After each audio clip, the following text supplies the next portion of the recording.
ತಾಲೂಕು ಕನ್ನಡ ಸಾಹಿತ್ಯ ಪರಿಷತ್ತು ಬಾಲಿಕೆ ಹಾಗೂ ಡೈಮಂಡ್ ಪ್ರೌಢಶಾಲೆ ಇವರ ಸಂಯುಕ್ತಾಶ್ರಯದಲ್ಲಿ ಡಾಕ್ಟರ್ ಚನ್ನಬಸವ ಪಟ್ಟದೇವರ 135ನೇ ಜಯಂತ್ಯೋತ್ಸವ ಕಾರ್ಯಕ್ರಮ ಬಾಲಿಕೆಯ ಡೈಮಂಡ್ ಪ್ರೌಢಶಾಲೆಯ ಆವರಣದಲ್ಲಿ ನೆರವೇರಿದೆ. ತಾಲೂಕು ಕನ್ನಡ ಸಾಹಿತ್ಯ ಪರಿಷತ್ತಿನ ಅಧ್ಯಕ್ಷರಾದ ನಾಗಭೂಷಣ್ ಮಾಮಡಿಯವರ ಅಧ್ಯಕ್ಷತೆಯಲ್ಲಿ ನಡೆದಂತಹ ಕಾರ್ಯಕ್ರಮದ ಆರಂಭದಲ್ಲಿ ಪೂಜೆಯನ್ನು ಡಾಕ್ಟರ್ ಚನ್ನಬಸವ ಪಟ್ಟದೇವರ ಭಾವಚಿತ್ರಕ್ಕೆ ಪೂಜೆ ನೆರವೇರಿಸುವುದರ ಮೂಲಕ ಕಾರ್ಯಕ್ರಮ ಆರಂಭಗೊಂಡಿತ್ತು. ಡೈಮಂಡ್ ಶಿಕ್ಷಣ ಸಂಸ್ಥೆಯ ಮುಖ್ಯಸ್ಥರು ಸಂಸ್ಥಾಪಕರು ಆದಂಥ ಮಸ್ತಾನ್ ಅಲಿ ಅವರು ಪೂಜೆಯನ್ನು ನೆರವೇರಿಸಿದರು.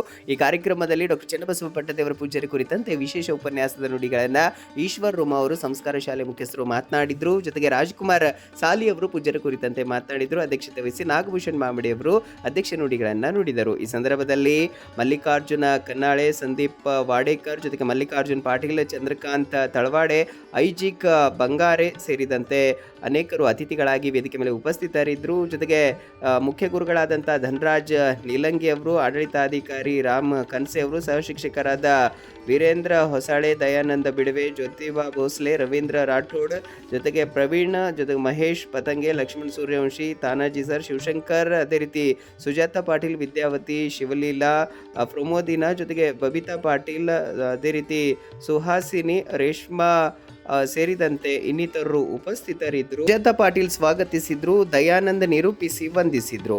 135ನೇ ಜನ್ಮ ಜಯಂತ್ಯೋತ್ಸವ ಭಾರತೀಯ ಮಠಕ್ಕೆ ಹಿರೇಮಠ ಸಂಸ್ಥಾನಕ್ಕೆ ಇರ್ತಕ್ಕಂಥ ಇನ್ನೊಂದು ಹೆಸರು ಏನಂದ್ರೆ ಕನ್ನಡದ ಮಠ ಅನ್ನುವಂಥದ್ದು.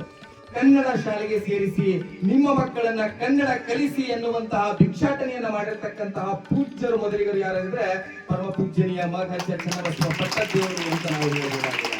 ಚನ್ನಬಸವ ಪಟ್ಟದೇವರು ಕನ್ನಡ ಶಾಲೆಯ ಉಳಿವಿಗಾಗಿ ಆವತ್ತಿನಿಂದ ಪ್ರಾರಂಭ ಮಾಡಿರ್ತಕ್ಕಂಥ ಭಿಕ್ಷಾಟನೆ ತನ್ನ ಅಂತ್ಯದವರೆಗೂ ಅದನ್ನ ಪ್ರಾರಂಭ ಇಟ್ಕೊಂಡಿರ್ತಕ್ಕಂಥವರು ಏಕೈಕ್ಯ ಸಂತರು ಯಾರಾದ್ರೂ ಇದ್ರೆ ಅದು ಪರಮ ಪೂಜ್ಯನೀಯ ಡಾಕ್ಟರ್ ಚನ್ನಬಸವ ಪಟ್ಟದೇವರು ಅಂತ ನಾವು ಹೇಳಬಹುದಾಗಿದೆ. ಅಲ್ಲಿಂದ ಅನೇಕಾರು ಸಮಸ್ಯೆಗಳು ಮುರ್ಕಿ ಗ್ರಾಮದಲ್ಲಿ ಒಂದು 50ರಿಂದ 100 ಸಂಖ್ಯೆವರೆಗೂ ಮಕ್ಕಳನ್ನ ಕನ್ನಡ ಕಲಿಸುವಂತಹ ಕನ್ನಡ ಮೊಟ್ಟ ಮೊದಲ ಶಾಲೆಯನ್ನ ಪ್ರಾರಂಭ ಮಾಡ್ತಾರೆ. ಆ ಶಾಲೆ ಪ್ರಾರಂಭವಾದ ನಂತರದಲ್ಲಿ ಅನೇಕಾರು ಸಮಸ್ಯೆಗಳಲ್ಲಿ ಎದುರಾಗುತ್ತೆ. ನೀರಿನ ಸಮಸ್ಯೆ ಆಗುತ್ತೆ. ನಾವಿವತ್ತು ಮಹಾರಾಷ್ಟ್ರಕ್ಕೆ ಹೋಗ್ಬೇಕಾಗಿತ್ತು. ಇವತ್ತೇನಾದ್ರೂ ನಾವು ಕರ್ನಾಟಕದಲ್ಲಿ ಉಳಿದಿದ್ದೇವೆ, ಬೀದರ್ ಜಿಲ್ಲೆ ಕರ್ನಾಟಕದಲ್ಲಿ ಉಳಿದಿದೆ ಅಂತಂದ್ರೆ ಅದಕ್ಕೆ ಮೂಲ ಕಾರಣ ಯಾರು ಅಂತಂದ್ರೆ ಚನ್ನಬಸವ ಪಟ್ಟದೇವರು. ನಾವೇನಾದ್ರೂ ಇವತ್ತು ಕನ್ನಡ ಕಲಿತಾ ಇದ್ದೇವೆ, ಇವತ್ತು ಕನ್ನಡವನ್ನು ನಾವು ಹಾಸು ಹಕ್ಕಾಗಿ ಓದುತ್ತಾ ಇದ್ದೇವೆ ಅಂತಂದ್ರೆ ಅದಕ್ಕೆ ಮೂಲ ಕಾರಣ ಯಾರು? ಚನ್ನಬಸವ ಪಟ್ಟದೇವರು. ಯಾಕೆ ಕರೆದ್ರು ಅಂತ ಅನ್ನೋದು ಕೂಡ ಹೇಳಿದ್ದಾರೆ. ಸ್ವತಃ ಕಲ್ಲು ಮಣ್ಣು ತುಂಬಿ ಅನುಭವ ಮಂಟಪವನ್ನ ಕಟ್ಟಿರ್ತಕ್ಕಂಥ ಯೋಗಿ ಅವರು. ಅದಕ್ಕೆ ಅವ್ರಿಗೆ ಏನಪ್ಪಾ ಅಂತಂದ್ರೆ ಕಾಯಕ ಯೋಗಿ ಅಂತೇಳಿ ಕರೀತಾರೆ. ಅದ್ರ ಜೊತೆಗೆ ಶಿಕ್ಷಣಕ್ಕಾಗಿ ಅವ್ರು ಏನೇನು ಕೊಡುಗೆ ಕೊಟ್ಟಿದ್ದಾರೆ ಅನ್ನೋದನ್ನ ನಿಮ್ಗೆಲ್ಲ ಗೊತ್ತಿದೆ.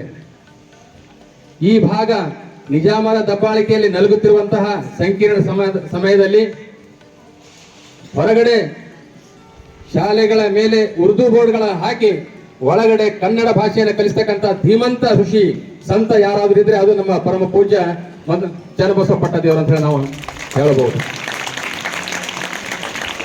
ಅವರ ಕನ್ನಡ ಪ್ರೇಮ, ಕನ್ನಡ ಭಾಷೆ ಮೇಲಿರ್ತಕ್ಕಂಥ ಅಭಿಮಾನ ಯಾರು ಸರಿಸಾಟಿ ಮಾಡಲಿಕ್ಕೆ ಆಗಲಾರ್ದಂತ ವ್ಯಕ್ತಿತ್ವ ಅವರದಾಗಿತ್ತು ಅಂತ ಹೇಳಿ ನಾವು ಹೇಳ್ತೀವಿ. ಬಡ ಮಕ್ಕಳ ಮೇಲೆ, ದಲಿತರ ಮೇಲೆ ಅವರಿಗಿರ್ತಕ್ಕಂಥ ಪ್ರೇಮ ಅಪಾರ.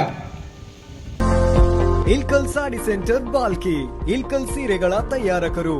ಮದುವೆ, ಜವಳಿ ಹಾಗೂ ಇನ್ನಿತರ ಕಾರ್ಯಕ್ರಮಗಳಿಗೆ ಬೇಕಾಗುವ ರೇಷ್ಮೆ ಸೀರೆಗಳು, ಕಾಟನ್, ಸಿಂಥೆಟಿಕ್, ಫ್ಯಾನ್ಸಿ ವರ್ಕ್ ಸೀರೆಗಳು ಮತ್ತು ಪುರುಷರಿಗೆ ಸೂಟಿಂಗ್, ಶರ್ಟಿಂಗ್, ಸೂಟ್ ಹೋಲ್ಸೇಲ್ ದರದಲ್ಲಿ ದೊರೆಯುತ್ತದೆ.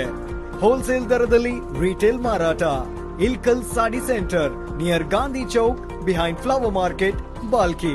ಕಾಲ್ 7975 776694.